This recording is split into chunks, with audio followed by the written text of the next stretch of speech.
La Primera Guerra Mundial, antes conocida como la Gran Guerra, fue una confrontación bélica ocurrida principalmente en Europa entre los años 1914 y 1918.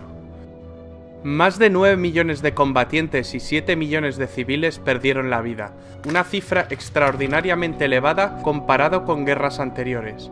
Estas cifras son tan elevadas, entre otras cosas, por los avances tecnológicos e industriales de los beligerantes. En la Gran Guerra se vieron involucradas todas las grandes potencias industriales y militares de la época. Antecedentes.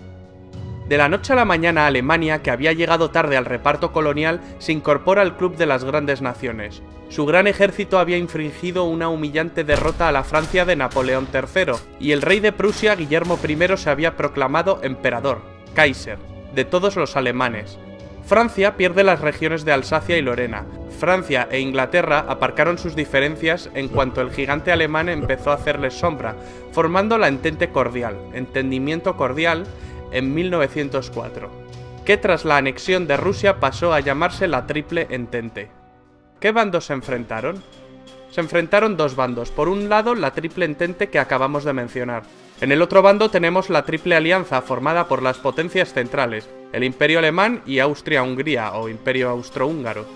La Triple Alianza era una coalición inicialmente integrada por el Imperio Alemán y el Imperio Austrohúngaro por iniciativa del canciller Otto von Bismarck. Estos países acordaron apoyarse en caso de ser atacados por Francia o por Rusia. Ambas alianzas sufrieron incorporaciones. El Imperio Otomano y el Reino de Bulgaria se unieron a las potencias centrales. Italia se cambia de bando y se une al bando a la postre ganador, el de la Triple Entente. También se les unen el Imperio de Japón y Estados Unidos.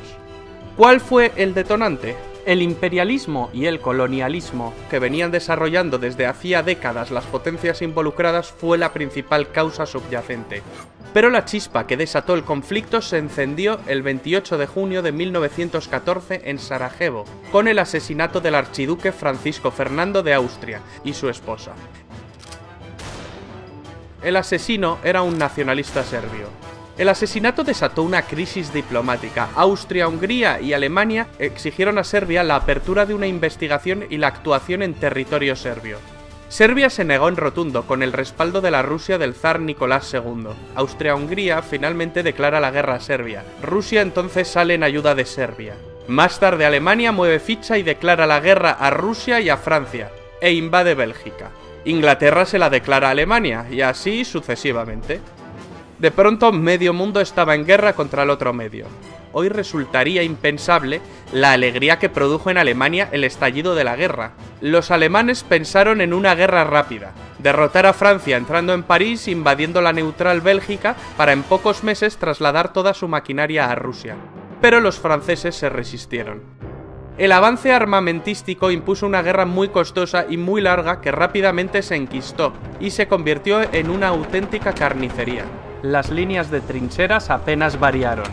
En esta guerra aparecieron nuevos cañones, ametralladoras, submarinos, carros de combate, aviones de combate, dirigibles, gases venenosos mortíferos como el gas mostaza.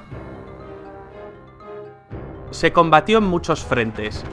En los Balcanes, en los Dardanelos, en Oriente Medio, en el Cáucaso, en los Alpes italianos, en África, en Extremo Oriente, en el Pacífico y en el Atlántico, aunque los principales esfuerzos se concentraron en dos frentes, el frente occidental y el frente oriental.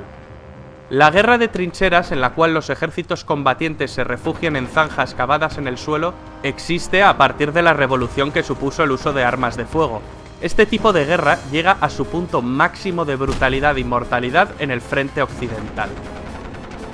En el frente oriental pusieron al mando del ejército alemán a una vieja gloria, Paul von Hindenburg. Tras sus victorias acabaría siendo el jefe del Estado Mayor con el general Ludendorff como subordinado.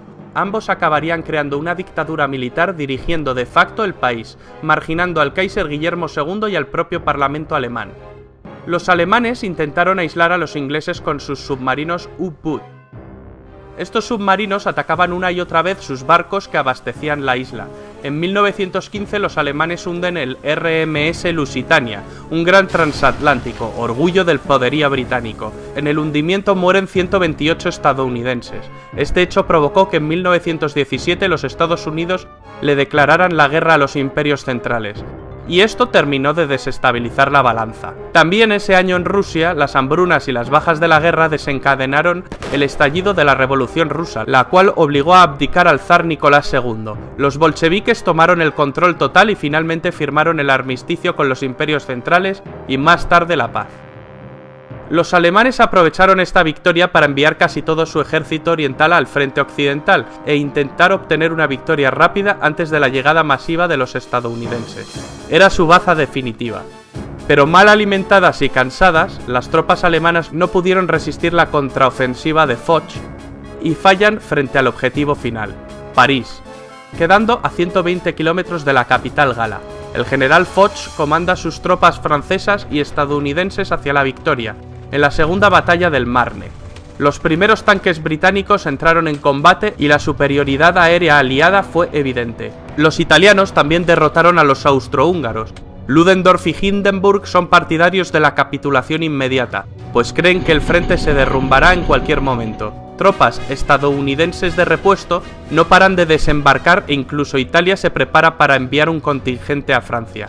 Alemania y las potencias centrales sobre el papel habían perdido la guerra. El presidente norteamericano Wilson proclama que Estados Unidos solo negociará con un gobierno alemán democrático. Tras una revolución obrera en Berlín, el Kaiser huye a Holanda. Es el fin de los Kaisers alemanes. Tras el Tratado de Versalles, Alemania sufrirá humillantes sanciones que avivaron el odio alemán hacia los vencedores. Los franceses fueron los más vehementes en cuanto a las represalias contra Alemania. El tratado acabaría propiciando el ascenso de Hitler y, por tanto, la Segunda Guerra Mundial.